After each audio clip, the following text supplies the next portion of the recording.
Asante sana kwa niaba ya Wakenya wote. Chukua fursa hii kuwarudishia hawa wageni wetu ambao wametoka mbali. Asante kwa kuja kuomboleza pamoja nasi, pamoja na wenzetu kutoka Rwanda, Uganda, Tanzania, Malawi na nchi zingine jirani kwa kuja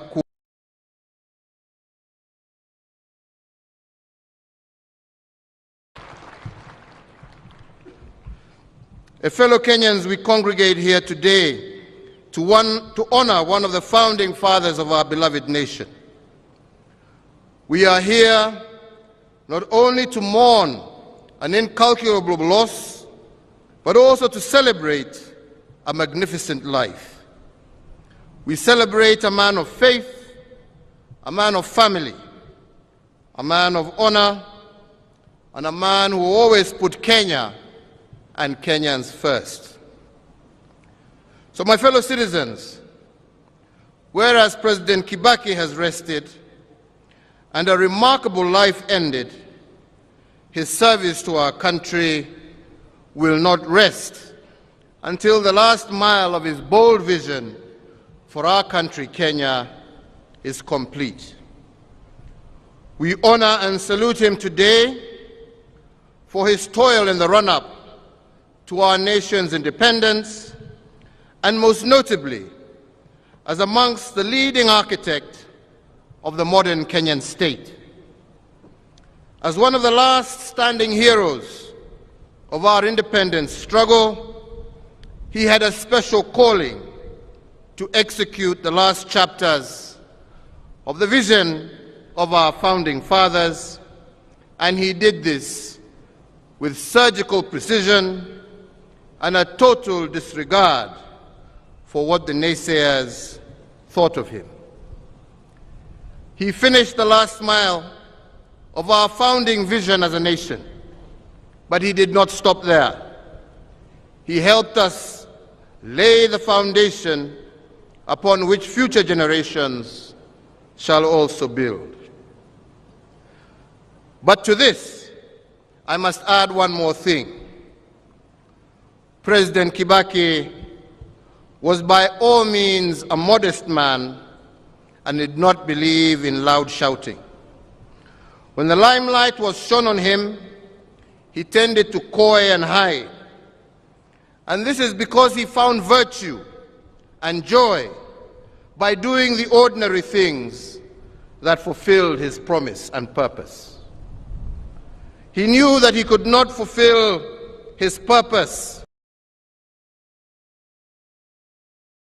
in the privacy of his space, and his desire to contribute to transform our country, Kenya, in his quiet and secluded space with no one watching is what makes him a legend and a man of purpose. Fellow Kenyans, ladies and gentlemen, allow me to celebrate the man lying before us using three frames: Kibaki the man, Kibaki the leader, and Kibaki the visionary. I begin with Kibaki the man, and in celebrating his humanity, I want to pose an age-old question about our existence, and that is, what is the true measure of a man? How do you judge a man after he has served God, his generation, and country? Do you measure a man by his financial exploits or by how many lives he touched? Do you measure a man by the victories he gained or how he dealt with those he vanquished? Do you measure a man by how he handles losses, failings, and tragedies, or how magnanimous he is when he bags a win? Do you measure a man by how he treats his peers and equals, or how he treats his subordinates? Do you measure a man by what he started, or by what he finished? Do you measure a man by how he handled his finest moments, or by how he handled his lowest moments? If you want to know the true measure of a man, watch what he does with power, how he handles his opponents, how he treats his wife and family, and what he does with his influence.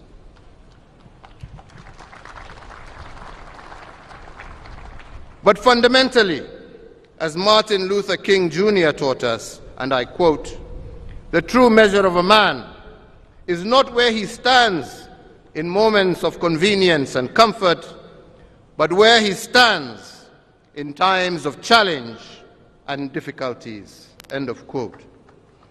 In other words, the true measure of a man is how he behaves when misfortune hits. And the question before us today, who was Kibaki the man? How do you measure a man who was sworn in as president in a wheelchair? How do you measure a man who suffered ill health during his first year of his presidency, and in his lowest moments, he did not give up, but he soldiered on? How do you measure a man under whose watch Kenya experienced our darkest moment in 2007, yet in this moment, President Kibaki shook the hand of his opponent and invited him to form government with him on a 50-50 basis, despite opposition from some of his own supporters?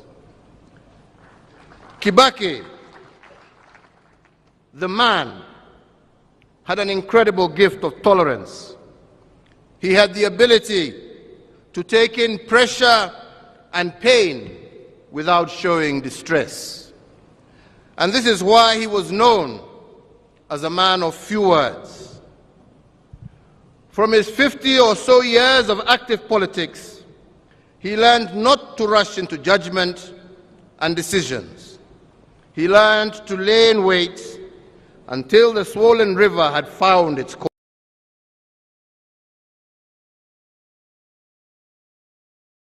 Voice of reason, and when hope was down, he encouraged us all to exercise the gift of long-suffering.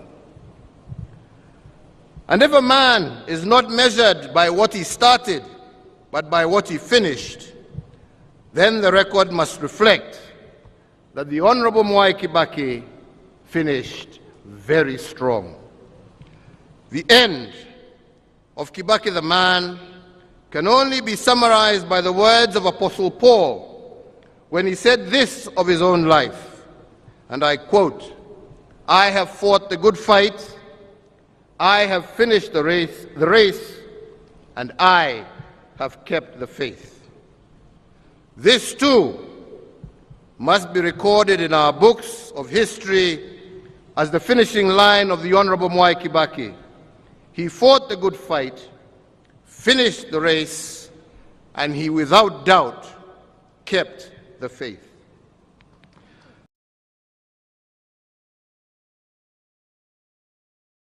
Turning to Kibaki the leader, as we have heard from the story of his life and times, as far back as July of 1974, the Honorable Mwai Kibaki was named by Time magazine as one of the 150 men and women who would become new world leaders. 6 years later, in 1997, and 9 years later, in 1981, the same magazine named him as one amongst 100 people with remarkable leadership qualities. So the world had noticed his leadership promise. But his leadership abilities were not only obvious to the editors of Time magazine and the world at large, they were also noticed by those close to him as well. His professor at Makerere University in the 1950s, Professor Keith Ingram, noted, if Honorable Mwai Kibaki had not joined politics, he was destined to become the first African president of the World Bank. A similar observation was made by the former World Bank president, Mr. Robert McNamara, who noted that President Kibaki was one of the greatest economic brains produced by Africa. And this is not a wonder, because President Kibaki was also the first African to attain a first-class honors degree from the prestigious London School of Economics and Political Science.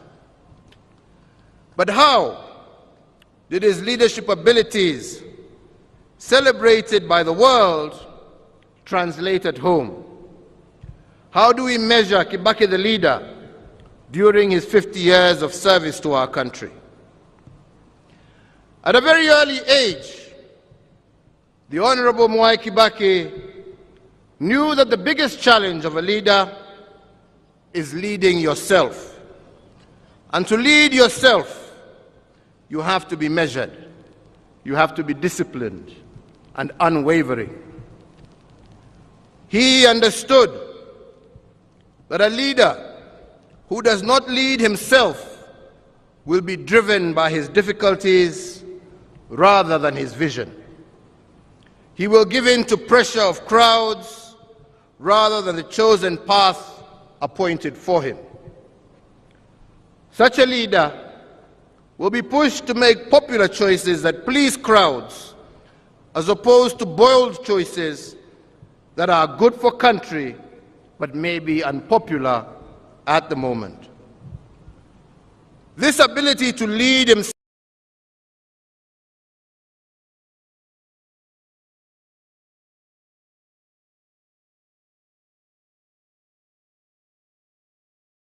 what brought Mzee Kibaki this far. His ability to lean in and deal with his most darkest and difficult moments, not in public, but in seclusion, is what distinguishes him as a great leader. And if the true measure of a man is determined by how he stands in a moment of challenge and difficulties, President Kibaki handled his political misfortunes with unparalleled grace. In every low moment, he acknowledged the impending danger, but chose to focus on the attendant opportunities. And two examples will support my observation here. The first happened in 1988, after the infamous Mlolongo election. During this election, the Honorable Mwai Kibaki had served as Vice President and Minister of Finance for 10 years under President Moi. When the new government was formed after the election, the Honorable Mwai Kibaki was demoted from his position as Vice President and made the Minister for Health. Countrywide wanted him to reject what they saw as a humiliation and resign from government altogether. But he shunned the voices of the crowds and opted for the lonely and unpopular path then. To the shock of the nation, he embraced his demotion with grace and continued to serve the country in a lesser capacity. But his superior reasoning was that leadership is not a position, it is a service. And he was ready to serve the country in any position the people summoned him to. With this reasoning, the demands for his resignation were put to rest. The second demotion of his leadership came at the darkest hour in our history as a nation. This was the post-election violence of the year 2007.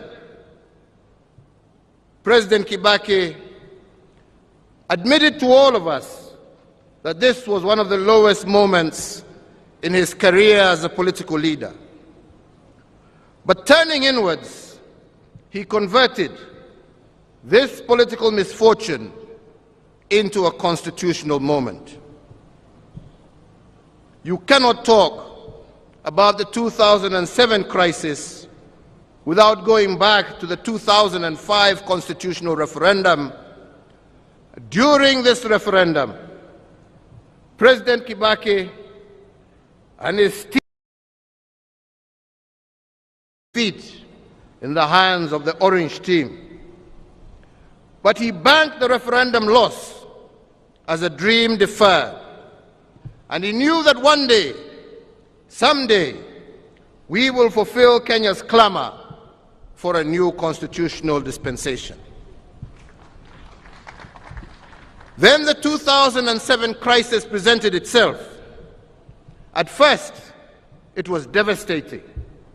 But with time, it gave him the opportunity to engage in a constitutional reset executed through bold and uncharted waters. First, and against the wishes of many, he ceded half of his government to his rival then, and he invited Prime Minister Raila Odinga to co-create government with him. Second, he needed to build consensus around his decision. And he did this because he understood that leaders do not look for consensus, rather they build consensus, as once again Martin Luther King Jr. told us. In March of 2008, he led the enactment of minimal constitutional changes to our independence constitution, which established the position of Prime Minister and 2 deputies, of which I am proud to have served as one. With the 2008 consensus in place and an inclusive government formed, the crisis of 2007 was resolved and spirited away. And in June of that year, our Vision 2030 was launched.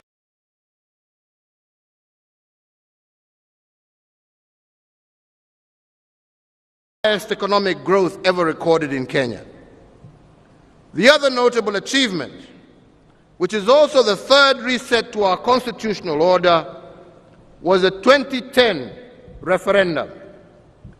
This referendum was meant to retire our independence constitution and align our supreme law to the aspirations of a new republic.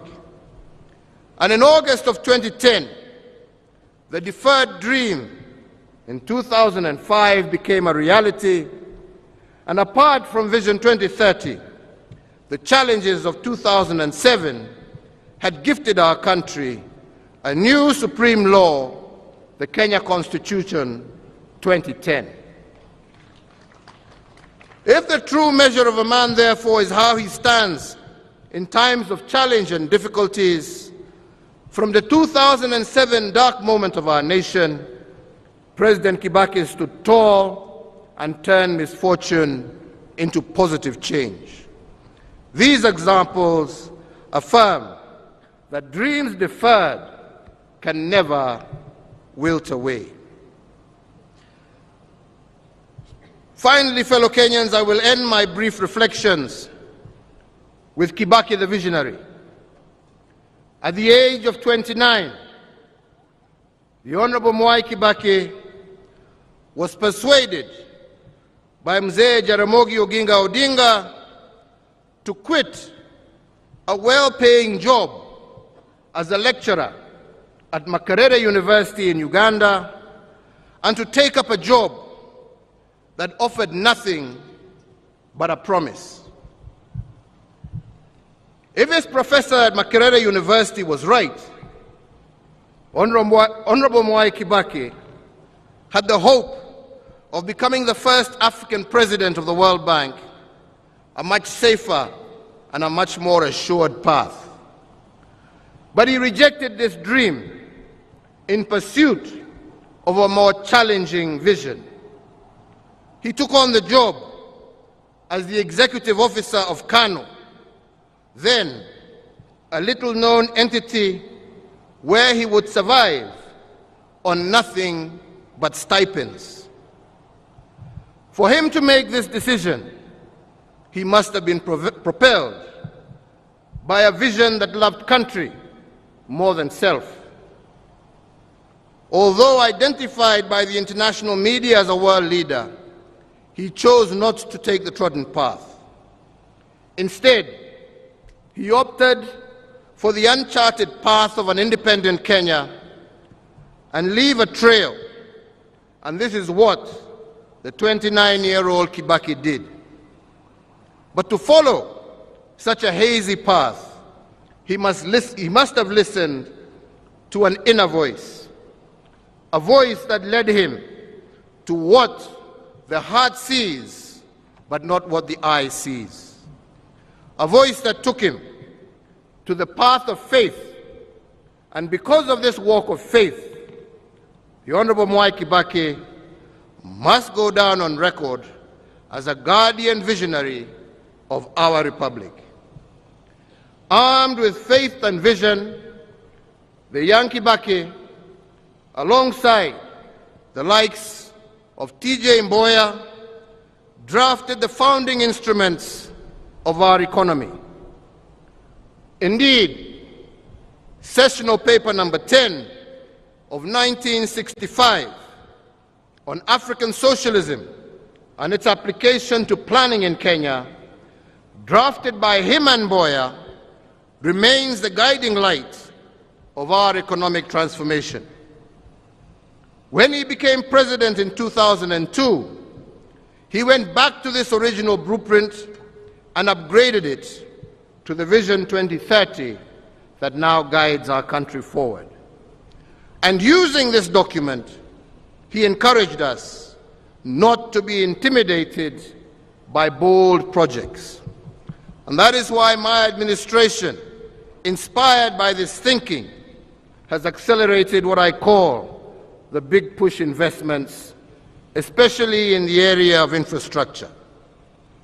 And if President Kibaki authored Vision 2030, the next administration must take us to a bolder plan. They must give us Vision 2063, a blueprint for Kenya at 100 years and beyond. So, Your Excellencies, fellow Kenyans, ladies and gentlemen, the man lying before us today was a gentleman, a measured man, a man of few words, but a man of decisive action. If he was with us here today, he would have instructed us to choose leadership over politics. He would have told us that leadership is about vision, politics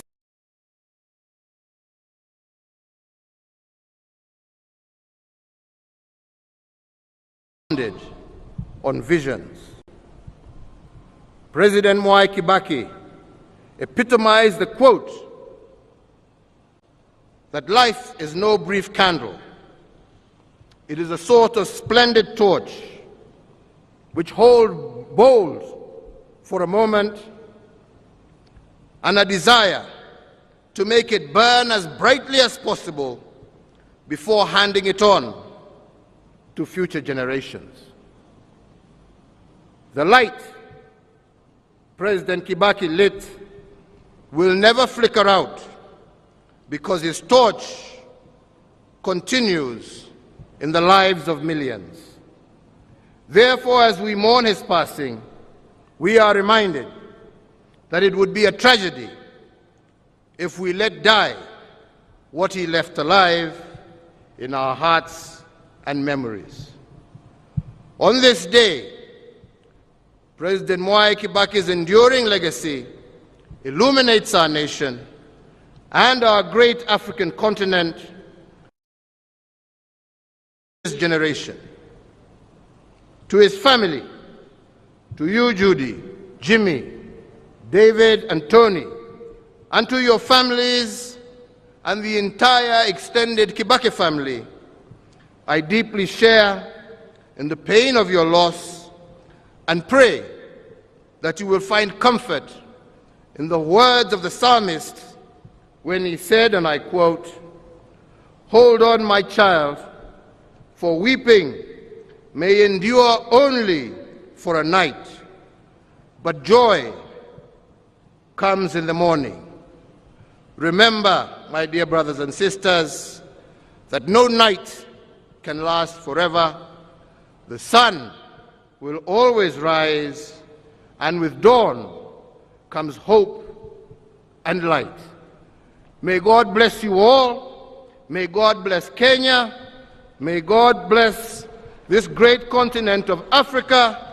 Na Mungu amlaze baba yetu pahali pema, ampatie amani, na tutaendelea kuwaombea na tukae na huo umoja ambaye ametuachia. Mungu awabariki na Mungu awalinde. Asanteni sana.